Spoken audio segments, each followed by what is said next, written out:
Hello, everybody. My name is Dr. Mrinalini Josephine. I'm a consultant psychiatrist. I am the founder of a telepsychiatric startup for women. I'm very interested to promote women's mental health in India. So I'm really grateful to be invited to speak about this topic because it's the two things I love the most: dogs and mental health.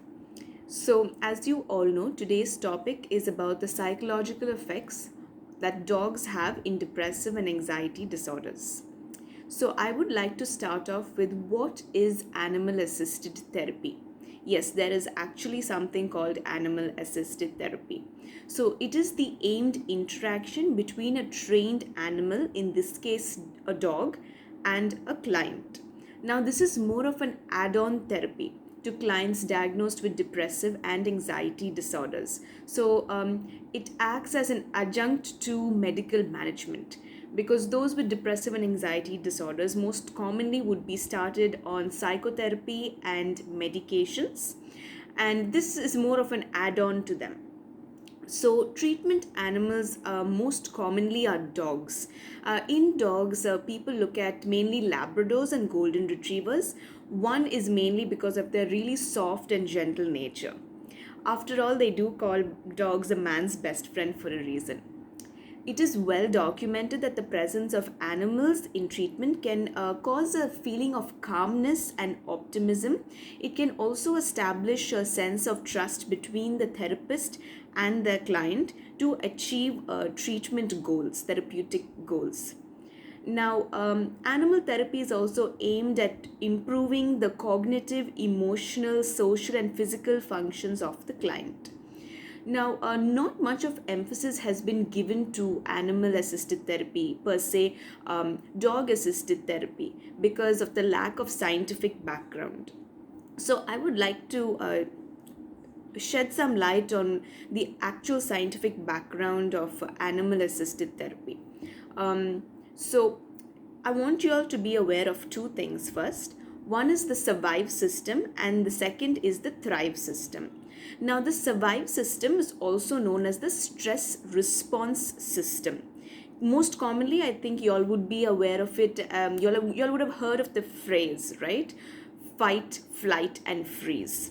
So, that is associated with the stress response system. The second is the thrive system that I told you. This is the social response system, which is most commonly associated with reward and gratification. Now, if the survive system is activated, that is activation of the stress response system, there are some hormones that you all have to be aware of because there is going to be an increase in these hormones. So, these hormones are called cortisol, adrenaline, and aldosterone. So, there will be an increase in these hormones when there is an activation of stress response system. Now, the second is if the social response system is activated, again, there are going to be some hormones that are going to be increased. So these hormones will be oxytocin, endorphins, dopamine, and serotonin. Okay, I want to place emphasis on this because then you all would really understand that animal therapy would have a biological background to it.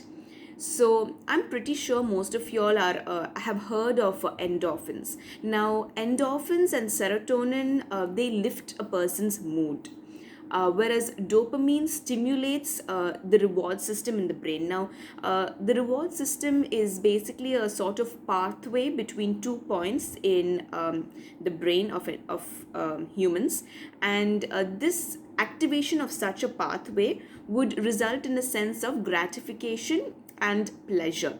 So that is why we call it the reward pathway. For example, if you eat a chocolate, I think a lot of people feel very calm and happy after that. So because you like chocolate, that would activate your reward system. This is just a simple explanation. I just want to make it as simple as I can. The next is oxytocin.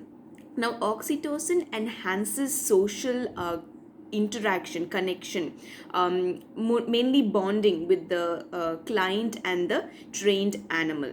So, it also has an effect as it lowers the blood pressure, it normalizes the heart rate, and also lowers anxiety and distress. Now, what is petting? Why does petting what is the role of petting in dog assisted therapy? So, petting in therapy, we refer to something called a soothing touch, which is basically petting. So, this increases the social response hormones and decreases the stress response hormones for the client as well as the dog. Now, some other scientific background that I would like to explain about is there is something called mirror neurons, okay? How humans and therapy dogs affect one another's responses. So, mirror neurons, it is a brain mechanism in humans and dogs that recognize and reflexively mimic a behavior, including like emotional expressions, whether it's sadness or anxiety. This is very highly developed in animals. It also contributes to the initiation of survival and thrive behaviors. Okay. In dogs, dogs have a superior olfactory system, right? So, therapy animals can detect the client's emotions through smell. Have you ever noticed that when you go to pet a dog, that the dog sniffs you initially? They tend to smell your breath, right? That is because there has been evidence that shows that dogs can sense a person's emotions through by smelling their breath actually. Next is something called electromagnetic energy. Basically, therapy animals can sense positive and negative energy from another being. Nerve impulses are basically they're electrical energy signals, and they create energy fields around the body, and these waves can travel away from the body that the therapy animal can sense.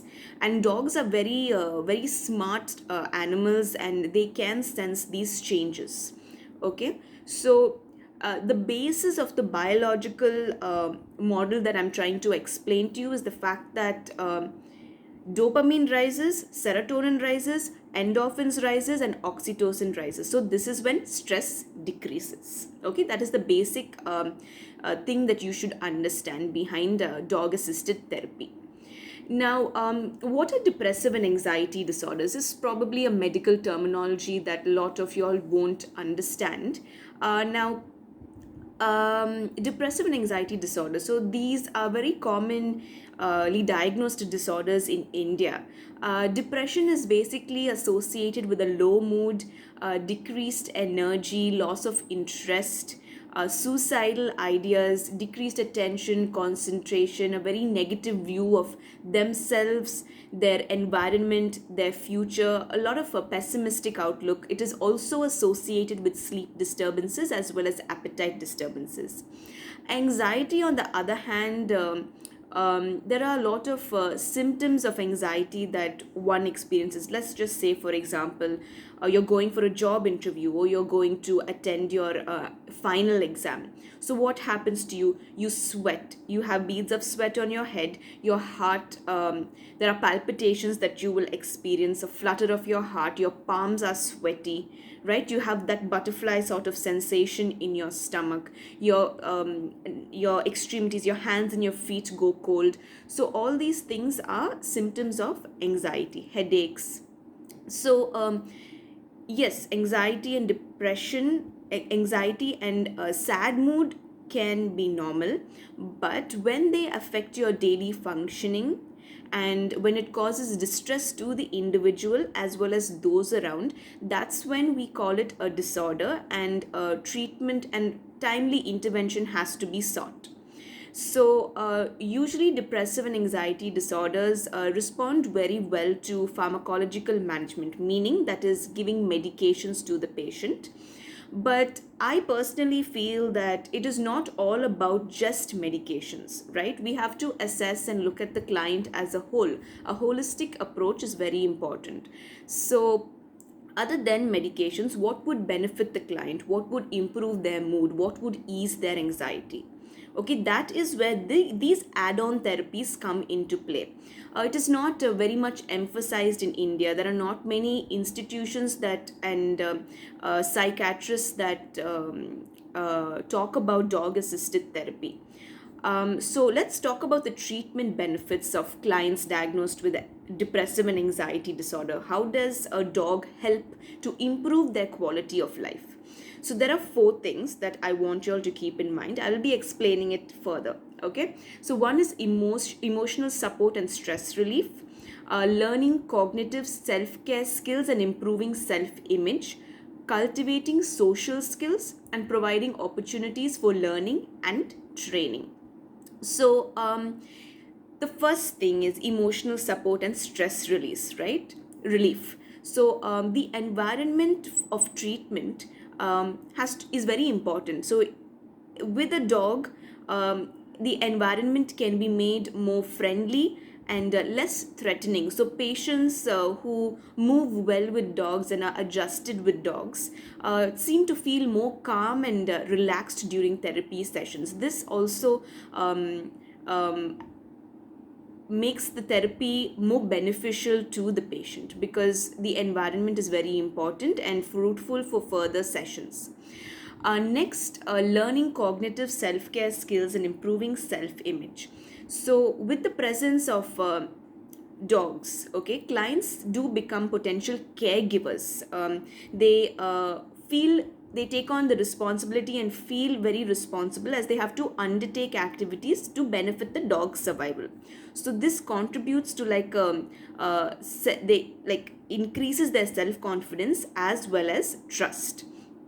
Also, it raises motivation and stimulates memory. It is also important, many benefits for elderly patients, right, in whom there is a progressive cognitive decline in certain skills, like those associated with memory, self-care, hygiene, and cleanliness. Dogs are very beneficial for their mental health.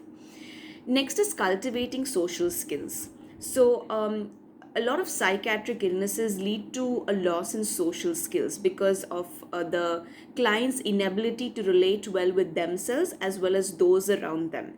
So, those lost social skills need to be regained once they have started on medications. Through therapy sessions, they have to be regained. So how do dogs help in this case? So just the simple observation of the therapist's relationship with the animal and their interaction with them. So the patient, in this way, they gain information about accepted and non-social behaviors. Hence, the patient learns how their actions affect those around them, how they interact, and how they respond to the client. Okay, so animals also, another key point I would like to emphasize is that dogs respond in a direct way to the movements and attitudes of people towards them. So this positive and negative response helps the client to adopt appropriate behaviors socially. Providing opportunities for activity and training. Now, dogs are a major, I think all dog lovers will agree with me. Dogs, they are an incentive for participation in physical exercises and activities that physically enhance the patient and offer fun and enjoyment at the same time. So, walking your dog, jogging with your dog, playing with your dog all contribute to the production of endorphins, and in turn, this improves the mood. So now I would like to conclude. So this is what we really need to know about dogs as therapy animals. Of course, the dog has to be certified and trained to be a therapy animal, as well as a psychiatrist has to be given the license for this. I do personally believe animals, especially dogs, play a major role as an add-on therapy. Animals are really beneficial, and having a pet at home is very beneficial for everyone's mental health, irrespective of having depression or anxiety. So I'm glad I'm able to speak about this topic, as animal assisted therapy, especially dog assisted therapy, is not much talked about in India, and it is very important to know all add-on therapies that can help clients in any way possible. So kindly feel free to comment your questions below, and I'll do my best to reply to as many questions as I can. Thank you for watching and have a great day. Bye, guys.